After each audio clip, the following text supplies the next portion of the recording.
എല്ലാവർക്കും എൻ്റെ ഹൃദയം നിറഞ്ഞ വിജയദശമി ആശംസകൾ. എല്ലാവരും പൂജയൊക്കെ വെച്ചായിരുന്നോ? ഇന്നായിരുന്നല്ലോ പൂജയെടുപ്പ്. അപ്പോൾ ഇന്ന് ഞാൻ അതിൻ്റെ ഭാഗമായിട്ട് ഒരു ശർക്കര പായസം, അതായത് പൊങ്കാല പായസവും നമ്മൾ പറയത്തില്ലേ, അത് ഉണ്ടാക്കിയായിരുന്നു. അപ്പോൾ ആ വീഡിയോ നിങ്ങളായിട്ടൊന്ന് ഷെയർ ചെയ്യാമെന്ന് വിചാരിച്ചു. ഞങ്ങൾ ഇന്നലെയാണ് പൂജ വെച്ചത്. ഞാൻ പൂജയ്ക്ക് വെച്ചത് ഇതൊക്കെയാണ് കേട്ടോ: ഭഗവത്ഗീത, പിന്നെ ദേവിയുടെ പ്രാർത്ഥനകളുള്ള ഒരു പുസ്തകം, 2 പേന വെച്ചിട്ടുണ്ടായിരുന്നു, ഒന്ന് എൻ്റെയും ഒന്ന് അരുണിൻ്റെയും. പിന്നെ എൻ്റെ ട്രൈപോഡ് വെച്ചിട്ടുണ്ടായിരുന്നു കേട്ടോ, അതല്ലേ എൻ്റെ ആയുധം, എൻ്റെ വീഡിയോസ് എടുക്കുന്ന ട്രൈപോഡ് വെച്ചിട്ടുണ്ടായിരുന്നു. പിന്നെ നമ്മൾ രാവിലെ എഴുതാനായിട്ട് അരി വെച്ചിട്ടുണ്ടായിരുന്നു. അരിയിൽ നമ്മൾ ഓം ഹരിശ്രീ ഗണപതയേ നമഃ വിഘ്നമസ്തു എന്നെഴുതും. അത് എല്ലാ പൂജയെടുപ്പിനും എല്ലാവരും എഴുതുന്നതാണ്. കുട്ടികളെ ആണെങ്കിൽ ആദ്യാക്ഷരം കുറിക്കുന്ന കുട്ടികളെ കൈ പിടിച്ച് എഴുതിക്കും, അല്ലാതെ നമ്മളെല്ലാവരും അരിയിൽ എഴുതും. അങ്ങനെയാണ് ചെയ്യുന്നത്. പിന്നെ ഞാൻ അതിൻ്റെ ഭാഗമായിട്ടുണ്ടാക്കിയ ശർക്കര പായസം എല്ലാ വർഷവും ഉണ്ടാക്കാറുണ്ട്. എൻ്റെ അമ്മ ചെയ്യുന്നത് കണ്ട് അങ്ങനെ ചെയ്യാൻ തുടങ്ങിയാണ്. എൻ്റെ അമ്മ നമ്മുടെ കൊച്ചുനാളിലൊക്കെ പൂജ നമ്മൾ വീട്ടിൽ തന്നെ ആയിരുന്നു വയ്ക്കുന്നത്. ആ സമയത്ത് പൂജ എടുക്കുന്ന ദിവസം അമ്മ അവൽ നനച്ച്, അതായത് അവലും മലരും ശർക്കരയും കൽക്കണ്ടവും എല്ലാം കൂടെ ചേർത്ത് അത് നനച്ച് വയ്ക്കും. അതിൻ്റെ കൂടെ ശർക്കര പായസം, ദേവിക്ക് ഏറ്റവും പ്രധാനമാണ് ശർക്കര പായസം, അതും കൂടെ അമ്മ ചെയ്യാറുണ്ടായിരുന്നു. അപ്പോൾ ആ ഒരു പാരമ്പര്യം ഞാനും ഇപ്പോഴും കണ്ടിന്യൂ ചെയ്യുന്നുണ്ട്. അതിനായിട്ട് ഞാൻ എടുത്തേക്കുന്നത് ഉണക്കലരിയാണ്, ഞുറുക്കരി ഉണ്ടല്ലോ, അതാണ് എടുത്തേക്കുന്നത്. 1 ഗ്ലാസ് അരി എടുത്തിട്ടുണ്ട്. അതിന് നന്നായിട്ട് കഴുകിയെടുക്കണം, ഒരു 2-3 പ്രാവശ്യമെങ്കിലും കഴുകിയെടുക്കണം. അതിനൊരു തവിടിൻ്റെ ഒരു ഇതുണ്ടല്ലോ, അത് നന്നായിട്ട് ഒന്ന് കഴുകി മാറ്റി വയ്ക്കുക. അതിന് ശേഷം ഞാൻ ഒരു പാത്രത്തിൽ ഇച്ചിരി ചൂട് കട്ടിയുള്ള പാത്രം തന്നെ എടുക്കണം കേട്ടോ. എന്ന് വെച്ചാൽ ഇപ്പം ഞാൻ സ്റ്റീലാണ് എടുത്തേക്കുന്നത്. ചെറിയ ഉരുളിയൊക്കെ ഉണ്ടെങ്കിൽ അതിൽ ചെയ്യാം കേട്ടോ. എന്നിട്ട് അതിലോട്ട് ഞാൻ വെള്ളം തിളപ്പിക്കാനായിട്ട് വെച്ചിട്ടുണ്ട്. അരിക്ക് വേകാൻ പാകത്തിനുള്ള വെള്ളം തിളപ്പിക്കാൻ വെച്ചു. ആ വെള്ളം ഒന്ന് തിളച്ച് വന്നപ്പോഴത്തേക്ക് നമ്മൾ കഴുകി വാരി വെച്ചേക്കുന്ന അരി ഇതിലോട്ട് ചേർത്ത് കൊടുക്കുകയാണ്.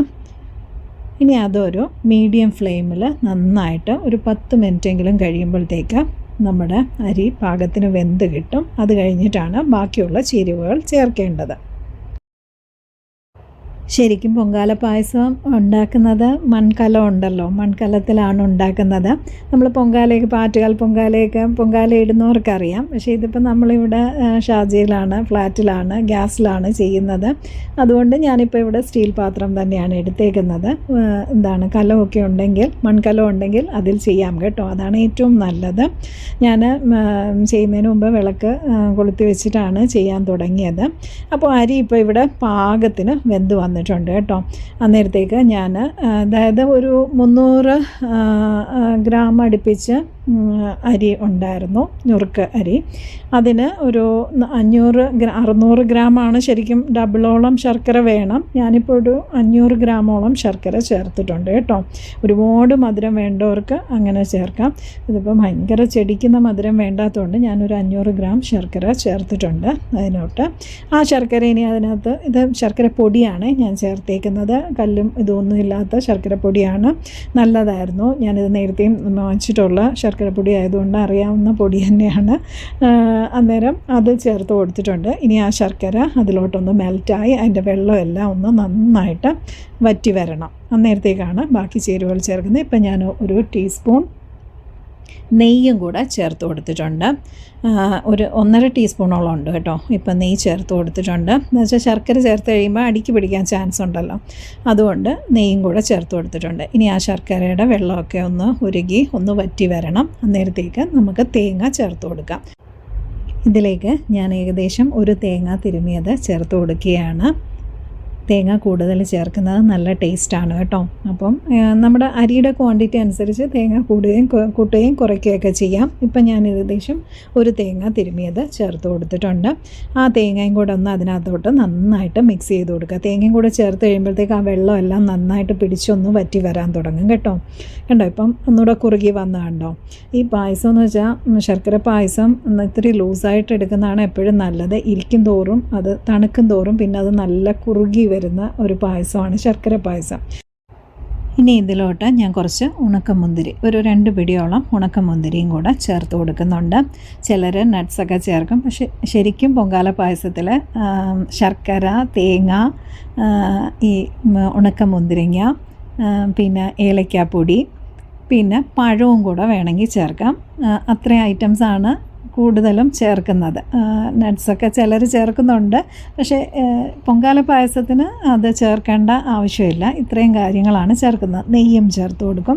ഞാനിപ്പോൾ 1.5 ടീസ്പൂണോളം പിന്നെയും നെയ്യ് ചേർത്ത് കൊടുത്തിട്ടുണ്ട്. നെയ്യൊക്കെ കുറച്ച് കൂടുതൽ ചേർക്കുന്നത് നല്ലതാണ്. എപ്പോഴും ആ നെയ്യുടെ വാസനയും എല്ലാം കൂടെ വരുമ്പോഴാണ് ആ പൊങ്കാല പായസത്തിനൊരു പ്രത്യേക ടേസ്റ്റ്. പിന്നെ പഴം ലാസ്റ്റാണ് ചേർത്ത് കൊടുക്കുന്നത്. എല്ലാം കഴിഞ്ഞ് പായസം തിളച്ച് നമ്മൾ അടയ്ക്കുന്ന ആ സമയമാകുമ്പം നമ്മൾ ഫ്ലെയിം ഓഫ് ചെയ്യുമല്ലോ, ആ സമയമാകുമ്പോഴാണ് പഴം ചെറുതായിട്ട് അരിഞ്ഞ് ചേർത്ത് കൊടുക്കുന്നത്. പഴം ചേർത്ത് കഴിഞ്ഞാൽ പിന്നെ പായസം ഒരുപാട് ദിവസം കുറച്ച് 1-2 ദിവസമൊക്കെ ഇരിക്കണമെങ്കിൽ പഴം ചേർക്കാതിരിക്കുന്നതായിരിക്കും നല്ലത്.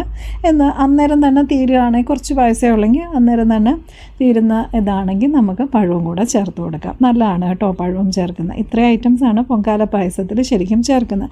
ഞാനിപ്പോൾ ഒരു 1.5 ടീസ്പൂണോളം ഏലക്കാപ്പൊടിയും കൂടെ ചേർത്ത് കൊടുത്തിട്ടുണ്ട്. ഇപ്പം പായസം ഓൾമോസ്റ്റ് റെഡിയായി വന്നിട്ടുണ്ട്. ഒന്നുകൂടെ കുറുകി വന്നാൽ മതി. അത് കഴിയുമ്പോൾ ഞാനിപ്പോൾ ഒരു 2 മിനിറ്റും കൂടെ വെയിറ്റ് ചെയ്യുന്നുള്ളൂ. അത് കഴിയുമ്പോഴത്തേക്ക് ഞാൻ പായസത്തിൻ്റെ ഫ്ലെയിം ഓഫ് ചെയ്യുകയാണ്. ഇനി ഇത് തണുക്കുമ്പോഴത്തേക്ക് നല്ല കുറുകി വരും കേട്ടോ. ഞാൻ അതിൻ്റെ വീഡിയോ കാണിച്ചു തരാം, അന്നേരം നിങ്ങൾക്ക് മനസ്സിലാവും. ഈ ഒരു പരുവത്തിൽ എടുത്താൽ മതി. ഇതിപ്പം സ്റ്റീലിലായതുകൊണ്ടാണ് കേട്ടോ. മൺകലത്തിലാണെങ്കിൽ പെട്ടെന്ന് അങ്ങ് കുറുകും, വെള്ളം പെട്ടെന്ന് വലിച്ചെടുക്കുമല്ലോ. ഇതിപ്പോൾ സ്റ്റീൽ പാത്രം ആയതുകൊണ്ടാണ് ഇങ്ങനെ വന്നത്. മൺകലമാണെങ്കിൽ പെട്ടെന്ന് വെള്ളമൊക്കെ വറ്റി ഇതിപ്പോൾ ഈ സമയത്ത് തന്നെ വെള്ളം വറ്റി വരും മൺപാത്രത്തിലാണെങ്കിൽ. ഞാൻ കുറച്ചുകൂടെ ലാസ്റ്റ് 1 ടീസ്പൂണും കൂടെ നെയ്യ് ചേർത്ത്, ഞാനിപ്പോൾ 3 പ്രാവശ്യമായിട്ട് നെയ്യ് ചേർത്തിട്ടുണ്ട് കേട്ടോ. 3-4 ടീസ്പൂണോളം നെയ്യ് ചേർത്ത് കൊടുത്തിട്ടുണ്ട് ഇപ്പം.